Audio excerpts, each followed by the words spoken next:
Halo teman-teman, Assalamualaikum. Ketemu lagi dengan Syarif. Jadi hari ini aku mau cerita dikit nih. Jadi tadi pagi tuh tiba-tiba aja aku baca email kalau uh, paten yang dulu aku submit ke company itu udah di-approve sama patent office di Jepang ya.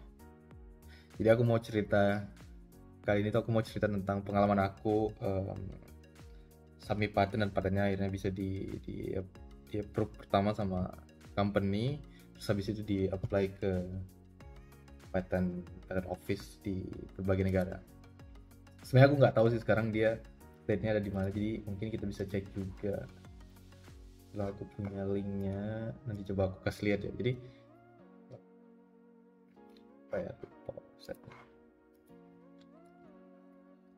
CV.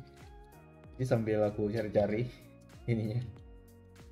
Jadi dulu aku di kebetulan di Thales tuh dia memang perusahaan yang sangat peduli tentang paten dan tentang inovasi. Jadi emang eh, para pegawainya terutama di engineering itu sangat-sangat disupport untuk membuat patennya. Kita disupport bahkan ketika kita bisa submit paten, kita bisa dapat benefit secara finansial, ada bonus kayak gitu segala macam. Jadi nah awal-awal waktu aku gabung ke Thales tuh nggak terlalu ngerti paten itu apa, cara nulis paten itu kayak gimana. Terus mungkin kalau teman-teman pernah lihat ya tuh paten di internet misalnya itu inilah tulisannya mumet lah, kayak banyak kata-kata terutama kata-kata tentang hukum, terus gambarnya kayak cuman black and white segala macam. Nah, aku juga dulu nggak tahu, tapi selama di company kebetulan awal-awal tuh kalau nggak salah tahun kedua aku kerja di Gemalto, kita tiap engineer dikasih target. Jadi tiap engineer dikasih target untuk submit 2 paten setiap tahun. Paten tentang apapun. Jadi pokoknya nggak peduli tentang apapun patennya, yang penting kita mesti submit paten, dan itu bagian dari objektif tahunan. Nah, karena dia objektif tahunan, akhirnya dia mempengaruhi ini dong, mempengaruhi bonus dulu kan. Jadi awal-awal aku cuman kayak ya udahlah submit paten aja, yang penting eh, bonusnya tercapai, apa, target target target tahun ini tercapai biar dapat dapat dapat ini ya, dapat bonusnya maksimal gitu kan, karena eh, paten itu sekitar 5% dari total bonus yang bakal kita terima. Jadi ya udahlah, tahun pertama aku submit 2 paten, kedua submit 2 paten juga nggak ada yang keterima. Jadi ya namanya juga submit aja. Terus akhirnya eh jadi ada beberapa training juga segala macam. Jadi di company itu proses untuk di Thales ya, dan Gemalto, dulu Gemalto sekarang Thales, di proses kita submit paten itu kita submit dulu ke internal. Jadi di internal company um, ada memang organisasi khusus untuk manage paten portofolionya Thales. Jadi kita submit ke mereka. Nah di ketika kita submit paten akan ada seorang yang disebut paten engineer yang akan mereview paten kita nih, apakah paten kita ini patentable, apakah dia punya novel novel solutions, terus apakah dia tuh punya business value buat buat company. Setelah mereka evaluasi, akhirnya um, jika paten ini nanti apa ya bisa punya potensi, misalnya paten ini ide paten ini akan disampaikan ke patent committee. Jadi patent committee adalah group of expert di bidang yang kita mau submit paten tersebut. Nanti patent committee inilah yang nanti menentukan paten ini tuh ide kita tuh patentable apa enggak. Setelah ide kita dikatakan patentable apa enggak, nah nanti kita itu step pertama. Jadi ketika patentable, um, akhirnya company bakal patent engineer akan mulai bikin dokumen untuk membuat apply atau memasukkan paten tersebut ke patent office, entah di Eropa atau di Amerika, Cina, Jepang kayak gitu. Nah, setelah itu kita sebagai inventor udah nggak terlibat lagi lah segala macam. Jadi pada tahap-tahap kita submit patent ide tersebut, disitulah kita exchange sama patent engineer idenya tentang apa segala macam. Nah kebetulan di tahun jadi aku submit patent aja segala macam, dan kebetulan pas tahun kalau nggak salah tahun 2017 ya, pas aku lagi ngerjain topik tentang embedded USCC eSIM yang teman-teman mungkin sekarang dengar ada di iPhone.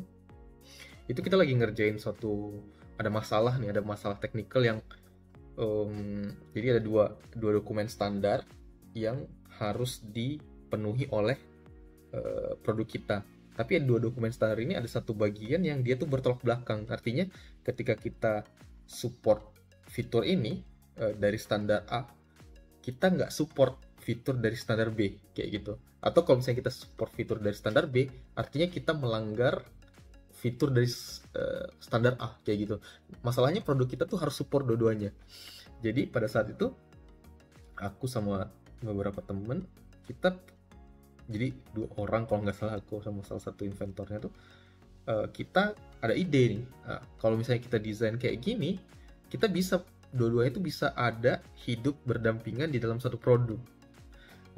Nah akhirnya sambil diskusi sama product manager, sama project leader, product manajernya yang emang dia udah sering submit patent dan banyak patent yang diterima, dia bilang, wah ide ini patentable kayak gitu kan. Terus aku bilang, kok patentable gitu sih? Selama ini tuh banyak banget kerjaan aku yang kata yang mungkin patentable, tapi karena emang belum punya mindset patent ya, jadinya aku nggak tahu kalau itu patentable. Akhirnya dia bilang ini patentable, terus aku bilang, oh kalau ini patentable oke deh. Aku bilang ke mereka, teman-teman waktu itu, sini aku yang tulis ininya, patent memonya, kita sebutnya patent memo karena sebelumnya aku udah pernah nulis patent memo, aku bakal tulis patent memo ini dan kita lihat apakah ini patentable apa enggak. Jadi setelah itu kita akhirnya bikin patent memonya dan kita submit, ternyata patentnya diterima oleh patent committee dan akhirnya di file dan kita semua bertujuh, alhamdulillah dapat bonus tambahan, dan akhirnya patentnya di submit di nah kalau nggak salah ya, ini udah di submit di banyak negara. Kalau lihat statusnya, oh di European Union ternyata udah di withdrawn, terus di Cina masih pending, US aktif, Jepang aktif, diterima, di mana nih, di Korea juga granted, di European Union pending ya. Ini ada statusnya, nanti aku teman-teman kasih liatin linknya. Nah itu pengalaman aku sampai pada akhirnya kita punya patent. Akhirnya alhamdulillah patentnya diterima, dan baru-baru ini tadi pagi ternyata patentnya udah diterima di Jepang ya, udah diterima. Ternyata proses patent ini lumayan lama loh, karena patent ini kami buat 2017 dan baru diterima di salah satu negara tuh bulan 11 2022 ya berarti ya. Ternyata prosesnya panjang, tapi bagi kita sendiri sebagai patent, sebagai inventor itu kita cuma ngurus di bagian awal-awalnya aja. Jadi kita cuma ada ide, kita submit, setelah misalnya udah disetujui sama patent committee, semua diserahkan ke patent engineer buat ngurus semuanya, semua ada lawyer segala macam. Jadi nah karena semuanya diurus juga sama company, jadinya intellectual property dari paten ini sendiri akan menjadi punya company, bukan punya kita sebagai individu, karena kita difasilitasi oleh company. Dan emang di awal kita udah dibilangin bahwa ini bakal jadi punya company propertinya, tapi kita sebagai inventor bakal dapat penghargaan, bakal dapat insentif. Insentifnya lumayan juga kalau nggak salah. Kalau misalnya single inventor itu, misalnya kita submit paten sendirian tuh sekitar 2.000 euro, dan senilai itu juga tiap kali patentnya granted di negara yang disubmit.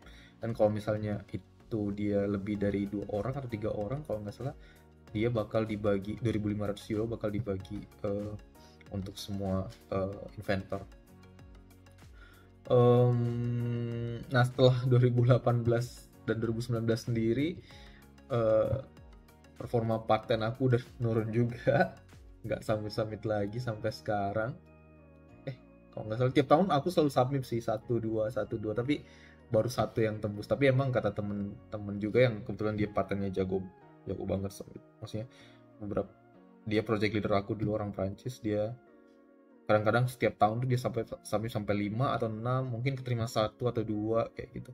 Jadi emang prosesnya tuh bener-bener nggak gampang, dan butuh bener-bener kejelian ya, kejelian.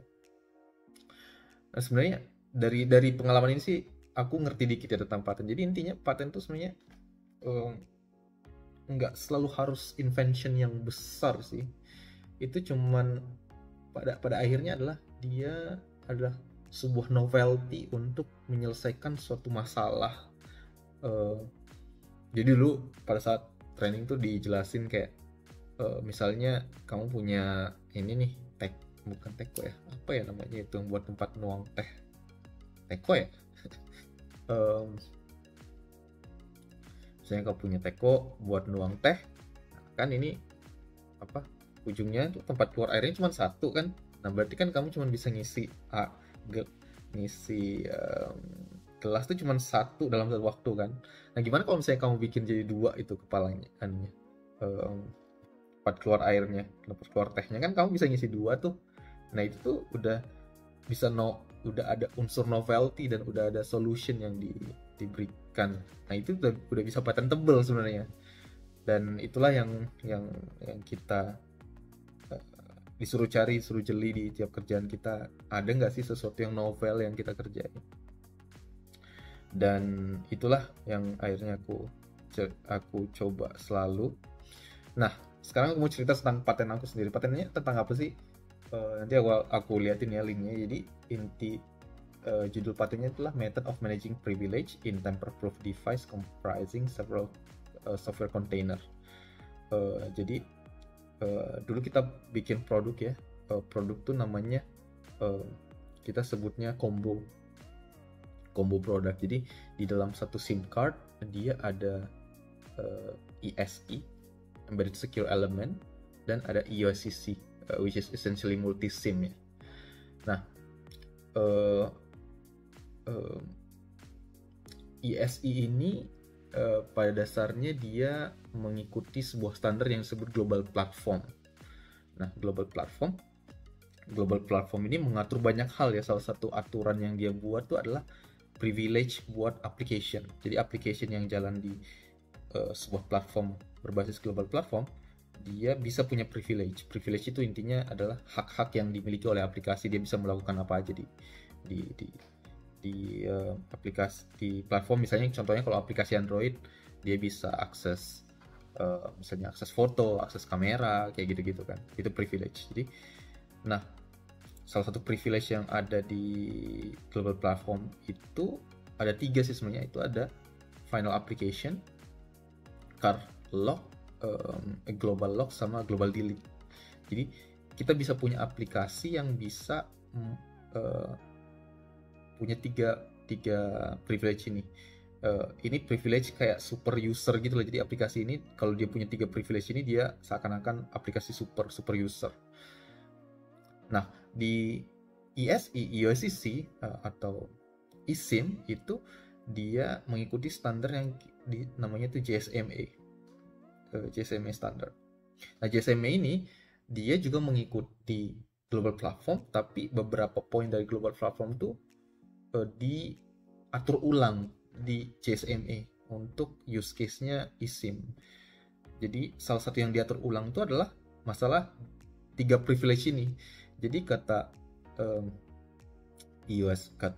GSMA, tidak boleh ada aplikasi yang memiliki 3 privilege ini.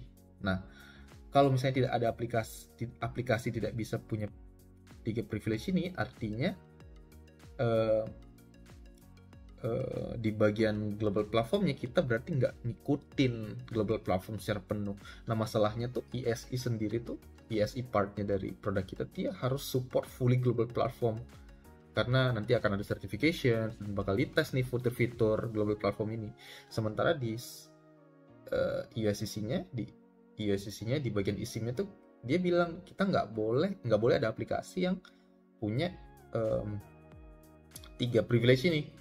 Jadi bentrok lah jadinya kan. Gimana caranya bisa support dan nggak support di dalam satu platform yang sama. Akhirnya solusi kita itu adalah jadi kita buat semacam containerization ya di dalam platform kita sendiri, sehingga ESI dan eSIM ini hidup dalam kontainernya masing-masing di dalam satu platform yang sama. Jadi seakan-akan dia mungkin kalau di dunia cloud atau dunia ini mungkin ada Docker atau misalnya virtual machine segala macam, tapi ini nggak virtual machine, nggak sampai level virtual machine, nggak sampai virtualizations, nggak sampai containerization, nggak. Cuman kita implementasinya itu jadi kita pakai semacam apa ya, kayak semacam